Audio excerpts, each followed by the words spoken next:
যারা আজকে এইসব করতেছে তারা সেই স্বাধীনতায় অংশগ্রহণ করে নাই, তাই দেশের প্রতি তাদের কোনো মহব্বত।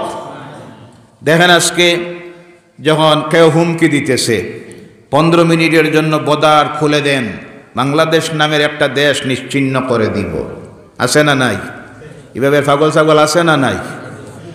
কেউ আবার হুমকি দিতেছে চলো মক্কা অভিযান, কত বড় পাগল! জি, চলো মক্কা অভিযান, মক্কা উদ্ধার করতে হবে। আপনি যখন বললেন যে 15 মিনিটের জন্য বর্ডার খুলে দিলে বাংলাদেশ নামের একটা রাষ্ট্র শেষ হয়ে যাবে, এর প্রতিক্রিয়ায় আরেকজন জবাব দিবনি না? না জি, তখন জবাব আসতেছে আধা ঘন্টার জন্য বর্ডার খুলে দেও, আসাম, ত্রিপুরা, পশ্চিমবঙ্গ আধা ঘন্টায় বাংলাদেশ বানাইয়া দিব। এটাও যারা বলতেছে তারাও পাগল, কথা ঠিক কিনা? এই যেটা যে পরিস্থিতি, সিচুয়েশন যে তৈরি হচ্ছে, এর জন্য দায়ী কিছু ধর্মীয় উন্মাদেরা, যাদের কারণে আজকে আমার দেশ হুমকির মুখে, দেশের সার্বভৌমত্ব হুমকির মুখে। কারণ একদিকে আছে পরমাণু অস্ত্রের শক্তিধর চীন, জি, আমার দেশের দুশ্মন, কথা ঠিক কিনা? আর একদিকে পরমাণু অস্ত্রধর রাষ্ট্র পাকিস্তান, আমাদের দেশের দুশ্মন রাষ্ট্র, কথা ঠিক কিনা? এই সময়ে যদি এই অবস্থা তৈরি করা হয়, দেশের সার্বভৌমত্ব আজকে চ্যালেঞ্জের মুখে, আল্লাহর কাছে দোয়া রাখি আল্লাহ যেন পরাশক্তির হাত থেকে আমাদের এই দেশটাকে হেফাজত করে, সকলে বলেন আল্লাহুম্মা আমিন। কিন্তু যারা এইসব করতেছে তাদের সাধারণ স্বাভাবিক সামান্য ব্যক্তি স্বার্থের জন্য আজ কথায় কথায় এসেছে। আপনারা ভাববেন যে ওয়াজের মাহফিল আর আপনি এভাবে কথাগুলি বলছেন, এগুলি বলার প্রয়োজন আজকে আছে না নাই? জি, গহত্যা বন্ধ করা হলো, আমাদের কোনো অসুবিধা নাই, কথা ঠিক কিনা? ছাগল আছে, মহিষ আছে, উট আছে, আরও অনেক কিছু আল্লাহ হালাল করেছেন, আমরা খেয়ে নিতে পারি। কিন্তু যখন একদিকে গোমাংস রপ্তানি চলতেছে, পাশ্চাত্যের দেশে গোমাংস রপ্তানিকারক 1 নম্বরের দেশ হলো ভারতবর্ষ। কোন দেশ? মাংস রপ্তানি জায়েজ, খাওয়া হারাম, মদ খাওয়া জায়েজ, লাইসেন্স দিয়া, দোকান দিয়া, আর গোমাংস নিষেধ। এরপরে দেখেন অবস্থাটা, এই গরুর দুধ খাওয়া জায়েজ, গোবর খাওয়া জায়েজ, পেশাব খাওয়া, চামড়ার ব্যবসা, মাংস রপ্তানি সব ঠিক আছে, প্রতিবেশী রাজ্যে চলতেছে, শুধু এইখানে বন্ধ। কারণ আমরা নাকি খাই, আমাদের কোনো অসুবিধা নাই। আমি গতকাল বলেছিলাম আমরা অনেক কিছু জানি, এখন আমরা আর মাংস খাইতাম না, আমরা খাইমু উথু। কোনটা কোনটা? উথু। উথু বুঝুন তো, সরাসরি মাংস না, এটা শুকাইলে তো নাম বদলি যাইব, মাংস নিষেধ তো, জি, তাহলে অসুবিধা নাই। তাছাড়া লসটা হচ্ছে হিন্দু সমাজের বাইরেরা, যারা আমি অনেক সময় বলি সবচেয়ে ক্ষতিগ্রস্ত হচ্ছেন তারা। কারণ তারা যে নিজের একটা গরু বিক্রি করবে, এখন তো আর বেচার সুযোগ, খেয়ে নিবে। মুসলমানরা তার গরু খাইবে না, এখন তারা বাদ দিছে, শেষ। হোটেলেও না, বাড়িতেও না, ধর্মীয় অনুষ্ঠানেও না, ঠিক আছে। এদের এই গরুগুলি এখন যাইতো কোথায়? মা বাসাইতে গিয়া যে বাপের কি অবস্থা হইতো, জি, মা তো পূজনীয়, ঠিক আছে, হত্যা বন্ধ করলেন, সঙ্গে যে বাপ ঢুকাইয়া দিলা সব, এরার অবস্থা এখন হইতো কি? মুসলমানরা আর খরিদ করবে না মার্কেটে। একটা গরিব মানুষ তার গরুটা বিক্রি করে মেয়ের বিবাহ দিত, ঋণ মারত, অসুস্থ মানুষ মেডিকেলে যাইতো, হসপিটালে যাইতো, গরিব হিন্দু ভাইয়েরা আছেন, এখন তারা সবচেয়ে বেশি মুসিবতে, কথা ঠিক কি না? এর জন্য আমি বলি আপনারাও সচেতন হন, আপনারা সচেতন হন, তাহলে বুঝতে পারবেন লসটা আমাদের করতে গিয়ে আপনাদের উল্টা ভা ঢুকতে আসে, কথা ঠিক কি না? তার কারণ হলো এই সব কিছু করে দেশের উন্নতি হবে না, দেশের বেকারত্ব দূর হবে না, দ্রব্যমূল্য বৃদ্ধি কমবে না, রাস্তাঘাট, চিকিৎসার, শিক্ষার অবস্থা কোথায় গিয়ে পৌঁছেছে আজকে। একটা হাই স্কুল ছাত্র 1,500, শিক্ষক 6 জন 7 জন, একটা কলেজ 20 কোটি টাকার বিল্ডিং ঝকঝক করতেছে, 2000 ছাত্র, শিক্ষক 7 জন 8 জন, শিক্ষা ধ্বংস হয়ে যাচ্ছে। এই সময়ে মানুষের মনকে ধর্মীয় ভেদাভেদ দিয়ে ডাইভার্ট করার জন্য, হিংসা বিদ্বেষ তৈরি করে দিয়া মানুষের মধ্যে হিংসা বিদ্বেষ তৈরি করিয়া ধর্মীয় ভেদাভেদ তৈরি করে মূল ইস্যুর থেকে মানুষকে ডাইভার্ট করতে গিয়ে যা কিছু করা হচ্ছে, করিমউদ্দিনের নাম বদলিয়া গিয়া হইতেছে শ্রীভূমি, এসব দিয়ে এই দেশে শান্তি আসবেও না, দেশের উন্নতি হবে না। যারা করতেছেন কড়জুড়ে আজকের এই মাহফিল থেকে আমরা অনুরোধ রাখি, দেশের প্রতি যদি মহব্বত থাকে, প্রতিটি জাতি ধর্ম নির্বিশেষে প্রত্যেকটি মানুষের উন্নয়নের জন্য কাজ করুন, বেকারদেরকে চাকরি দেন, ধর্মমূল্য নিয়ন্ত্রণে আনুন, তাহলে দেখবেন এমন একটা দেশ গঠিত হবে যেই দেশ বিশ্বসেরা ভারত হবে। বলেন ইনশাআল্লাহ। আল্লাহ পাক যেন তৌফিক দেয়, সকলে বলেন আল্লাহুম্মা আমিন। ভাইয়েরা আমার, আল্লাহ রাব্বুল আলামিনের কালাম কোরআনুল কারীম থেকে আপনাদের সামনে একটা আয়াত তেলাওয়াত করেছি। আল্লাহ রাব্বুল আলামিন সেই আয়াতের মধ্যে দুনিয়ার মানুষকে আল্লাহ শিখাইয়া দিতেছেন, প্রত্যেকটা মানুষকে উদ্দেশ্য করে আল্লাহ বলছেন, ইয়া আইয়ুহান নাসুত্তাকু রাব্বাকুমুল্লাযী খালাকাকুম মিন নাফসিন ওয়াহিদাতিন ওয়া খালাকা মিনহা যাওজাহা وبث منهما رجالا كثيرا ونساء يا أيها الناس এই পৃথিবীর মানুষ, প্রত্যেকটি মানুষকে আল্লাহ উদ্দেশ্য করে বলতেছেন, ইয়া আইয়ুহান নাস ইত্তাকুল্লাহ, আল্লাহকে ভয় করো আর স্মরণ করো আমি তোমাদের প্রত্যেককে সৃষ্টি করেছি এক সত্তার থেকে, একজন থেকে, আর তার থেকে তার জীবন সঙ্গিনী, আর তাদের থেকে অগণিত নারী পুরুষকে আমি সৃষ্টি করেছি। এই কথা দিয়ে আল্লাহ বুঝাইয়ে দিতেছেন, ও দুনিয়ার মানুষেরা, তোমাদের মধ্যে কোনো ভেদাভেদে নাই। ধর্ম বিভিন্ন হইতে পারে, বিভিন্ন জনের বিভিন্ন মত হতে পারে, কিন্তু তোমাদের সকলের পিতা একজন, যার নাম হলো আদম আলাইহিস সালাম। বলেন সুবহানাল্লাহ। ভেদাভেদ ধর্মীয়, মানুষের মধ্যে ভেদাভেদ দূর করার জন্য আল্লাহর কালাম কোরআনুল কারীম মানুষকে স্মরণ করাইয়া দিতেছে, এই পৃথিবীর প্রত্যেকটি ধর্মের মানুষ, যে কোনো ভাষার হও না কেন, যে কোনো কালচারের সংস্কৃতির মানুষ হও না কেন, তোমরা সবের পিতা একজন, যিনি হলেন আদম আলাইহিস সালাম, আর ওর থেকে তার জীবন সঙ্গিনী আমি সৃষ্টি করেছি, যার নাম হলো হযরতে হাওয়া আলাইহিস সালাম। ওই হাওয়া তোমরা দুনিয়ার সকলের মা, আর তোমরা আল্লাহকে ভয় করো। ওই দুইজন থেকে অগণিত নারী পুরুষকে আমি আল্লাহ সৃষ্টি করেছি, এই হলো তোমাদের সৃষ্টি। ভাইয়েরা আমার, সেই কথা দিয়ে আল্লাহ মানুষের মধ্যে ভেদাভেদ দূর করে দিলেন আর বুঝাইয়া দিলেন দুনিয়ার সমস্ত মানুষ একই পরিবারের মানুষ। বলো সুবহানাল্লাহ, আর জোরে বলেন সুবহানাল্লাহ। ভাইয়েরা আমার, এই সৃষ্টিতে আল্লাহ পাক দুইভাবে সৃষ্টি করেছেন, বলছেন অগণিত নারী আর পুরুষ। বিভিন্ন বিষয়ের উপর আলোচনা হয়, এখানেও কিছু বিষয় বলা হচ্ছে, তো আমি আজকে সেই দিকে না গিয়ে এই আলোচনা করলেই ইউটিউব সার্চ করলে মানুষ দেখবে এক কথা একই আলোচনা। এই বিষয়ে অনেক আলোচনা করেছি, নামাজ, জামাত, মসজিদের গুরুত্ব, সার্চ করবেন আপনারা ইউটিউবে, পেয়ে যাবেন এই আলোচনা আছে ইনশাআল্লাহ। বলেন ইনশাআল্লাহ। ইসলাম ব্যাপক, বিভিন্ন বিষয়গুলি গুরুত্বপূর্ণ বিষয়, যার উপরে আমরা আলোচনায় যাইতে পারি না, যেটা আজকে জাতির সমাজের জন্য প্রয়োজন। কারণ একদিকে কমিটির নির্দেশ, আর একদিকে জনগণের চাহিদা। কিছু মানুষ আছে যারা চায় হুজুর কিছু গজল হোক, হাসি হোক, তামসা হোক, নাচ হোক, আছে না নাই? অবাক হবেন আপনারা, বিভিন্ন সময় আমরা দেখি ইউটিউবে, রাস্তায় অনেক সময় কেউ পাঠাইয়া দেয়া কয়, দেখেন হুজুর অবস্থা, কোথায় গিয়ে আজকে ওয়াজের মাহফিল পৌঁছতেছে, বক্তা টেস্ট থেকে কয় উঠিয়া তাপলা লাগাইমু, আছে না নাই? নাউজুবিল্লাহ বললেন না? উঠিয়া যাইমু গিয়া দেখো তো দরিয়া নিয়ে আবার বয়। এটা সুস্থ মানুষ না পাগল?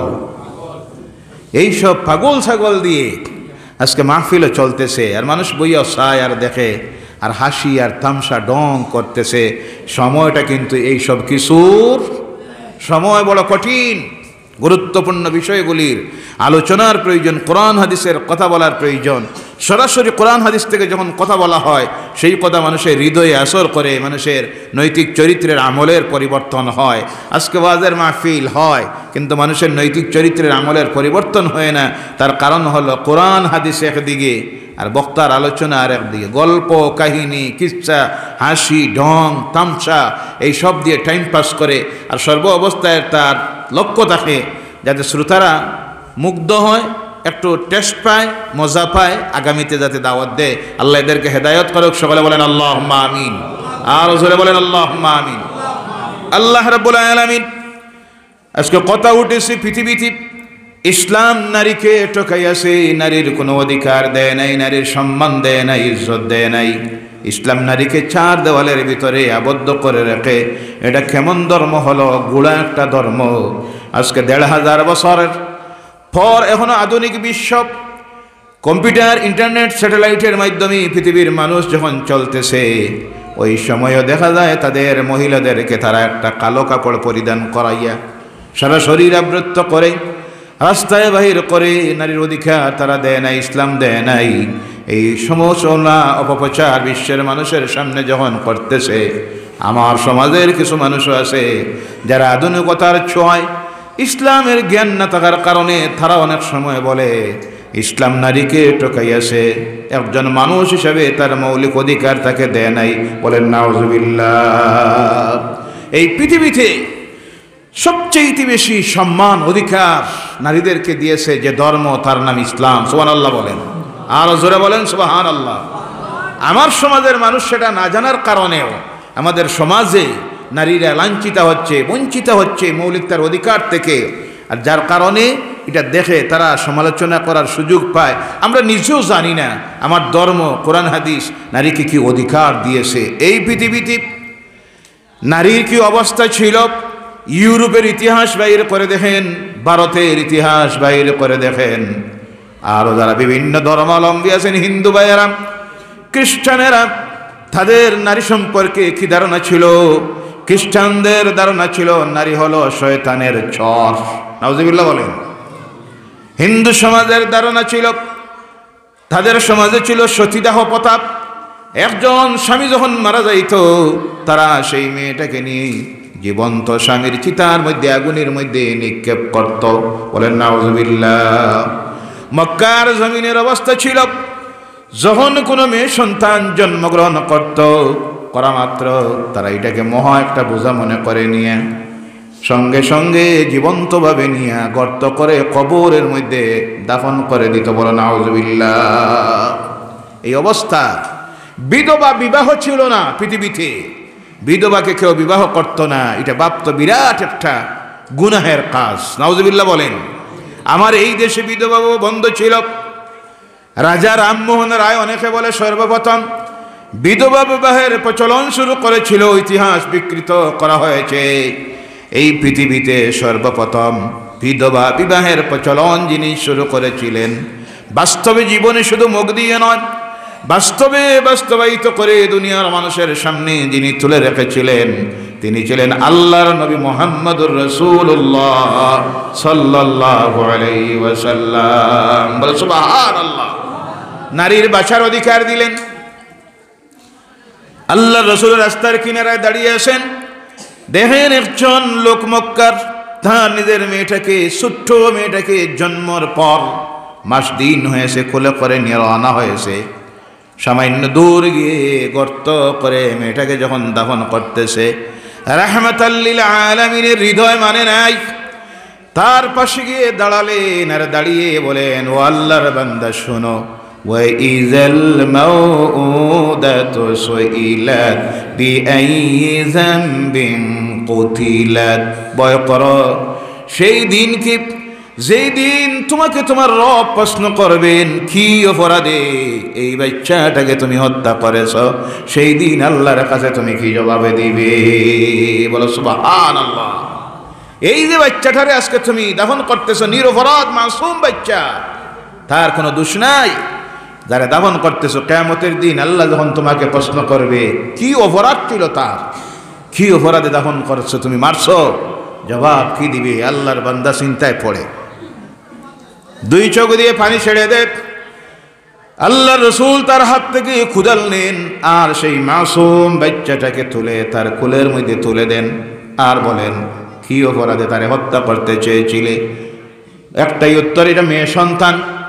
আল্লাহ রসুল যেই কথা সেদিন বললেন, দুনিয়ার কোনো ধর্ম প্রচারক, কোনো ধর্ম গ্রন্থ সেটা বলে নাই। আমার নবী বললেন, ও আল্লাহর বান্দা শোনো, এই মেয়েটা যখন তোমার ঘরে জন্মগ্রহণ করেছে, করা মাত্র আল্লাহর দুইজন রহমতের ফেরেশতা তোমার ঘরে নাজিল হয়ে গেছেন। সুবহানাল্লাহ নাই? আর জোরে বলেন সুবহানাল্লাহ। যখন কোনো ঘরের মধ্যে একটা মেয়ে সন্তান জন্মগ্রহণ করে, করা মাত্র আল্লাহর রহমতের দুইজন ফেরেশতা সেই ঘরে অবতীর্ণ হয়ে যান। আর এই মেয়েটার মাথার মধ্যে হাত বোলান আর বলতে দেখেন, ও মেয়ে সন্তান, দুর্বল দেহ তোমার, আরেকটা মেয়ের গর্ভ থেকে তুমি জমিনে এসেছ। তোমাকে যারা এই ঘরের লালন পালন করবে, মহব্বত করবে, ভালোবাসবে, এই ঘরে দিবারাত্রি আল্লাহর রহমত নাজিল হতে থাকবে। সুবহানাল্লাহ। কোন ছেলে সন্তান সম্পর্কে আল্লাহ রাসূল এমন কথা বলেন নাই। তাহলে বোঝা গেল আল্লাহর কাছে ছেলে সন্তানের দাম বেশি না মেয়ে সন্তানের? কথা বলবেন। আল্লাহ রাসূল বলছেন, কোন পিতার যদি 3 জন মেয়ে থাকে, কয়জন? কোন হাদিসে আসতেছে 4 জন। মেয়ে সন্তান যদি থাকে আর সেই 4 মেয়ে সন্তানের বাবা যদি তার এই মেয়েগুলিকে মহব্বত করে, লালন পালন করে, সুশিক্ষায় শিক্ষিত করে, ভালো পাত্রের সঙ্গে বিবাহ দেয়, কিয়ামতের দিন ওই 4 মেয়ের বাবা আর আমি আল্লাহর নবী একসঙ্গে আল্লাহর জান্নাতে বসবাস করব। সুবহানাল্লাহ বলেন। আমার সঙ্গে সেই ব্যক্তি আল্লাহর জান্নাতে চলে যাবে, বলেন সুবহানাল্লাহ। শুধু জান্নাতে ব্যবধান থাকবে। আল্লাহ রাসূল আঙ্গুল দেখাইয়া বলেন, নবুয়তের পার্থক্য, নবী হিসাবে আমার মর্যাদা যতটুকু বেশি পাওয়া তা পাবো, বাকি জান্নাতি হিসাবে ওই 4 বাবা মেয়ের বাবা যদি মুত্তাকি পরহেজগার দিনদার হয়, আমার সঙ্গে আল্লাহর জান্নাতে যাবে। আর মর্যাদা দিয়ে এতটুক মাত্র পার্থক্য থাকবে, বলেন সুবহানাল্লাহ। দুনিয়ায় আসে আর কোন ধর্মে নারীর এই মর্যাদা, বাঁচার অধিকার সর্বপ্রথম দিলেন আল্লাহ রাসূল সাল্লাল্লাহু আলাইহি সাল্লাম, বলেন সুবহানাল্লাহ। বাঁচার পর 2 নম্বরে একটা মেয়ে সন্তান যখন বাড়ার পর মৌলিক তার অধিকার, 1 নম্বরে মানুষ হিসাবে তার অধিকার হলো পাওনা যেটা, সেটা হলো শিক্ষার অধিকার। কিসের অধিকার? ইসলামে নারীর শিক্ষার অধিকার আছে না নাই? পুরুষের বেশি, নারীর কম, এলা কোনো সিস্টেম আছে?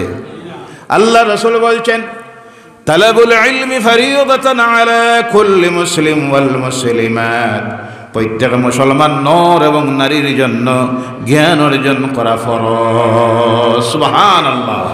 আর জোরে বলেন সুবহানাল্লাহ। শিক্ষার অধিকার নারীর যেমন পুরুষের তেমন দিয়েছে ইসলাম। সুবহানাল্লাহ। আবারও বলেন। ভাইয়েরা আমার, একজন মহিলা শিক্ষিতা হইতে কি তার কোনো সীমারেখা নাই? আমাদের সমাজে এখনো কুসংস্কার আছে। একটা সময় ছিল আমাদের সমাজের মানুষের চিন্তাধারা, মেয়ে লোক হইলে পড়ার দরকার নাই। এই ধারণার কারণে এখন আমাদের সমাজ যে শিক্ষার দিক দিয়ে পিছনে, তার কারণ হলো আগের জমানার মহিলারা শিক্ষিত কম ছিলেন, এর কারণে ছেলে মেয়েরা শিক্ষার দিকে বেশি অ্যাডভান্স হইতে পারে নাই। কারণ একটা বাচ্চার সবচাইতে বড় শিক্ষিকা যিনি হলেন, সবচাইতে বড় তার বিদ্যালয় হলো তার মা। কে? মা। বাবার সঙ্গে তো সময় তার পাওয়ার সুযোগ নাই। বাপ সকাল হলে চলে যাবে অফিসে, দোকানে, মাঠে, কাজে, ব্যস্ততায়। অনেক তো প্রবাসী জীবনে বৎসরে একবার আয়, 6 মাসে আয়, 2 বছরে আয়। তার জন্ম থেকে সবচেয়ে বেশি যার সঙ্গে রিলেশন এ হলো তার মা। কে? মা যদি অশিক্ষিতা হয়, এই অশিক্ষিতা মার কাছ থেকে বাচ্চা ভালো কিছু পাওয়া সম্ভব হবে না। সেই চিন্তাধারার কারণে আমার সমাজ আজকে তো অনেক পরিবর্তন এসেছে, কিন্তু পিছিয়ে যে শিক্ষার দিক দিয়া তখনকার আমাদের মায়েরা যারা শিক্ষার দিকে পিছনে থাকার কারণে জাতি অ্যাডভান্স হইতে পারে না শিক্ষার দিকে। আলহামদুলিল্লাহ এখন পরিবর্তন আসতেছে, বলেন সুবহানাল্লাহ। ইসলাম কিন্তু সেই অধিকার দিয়েছে।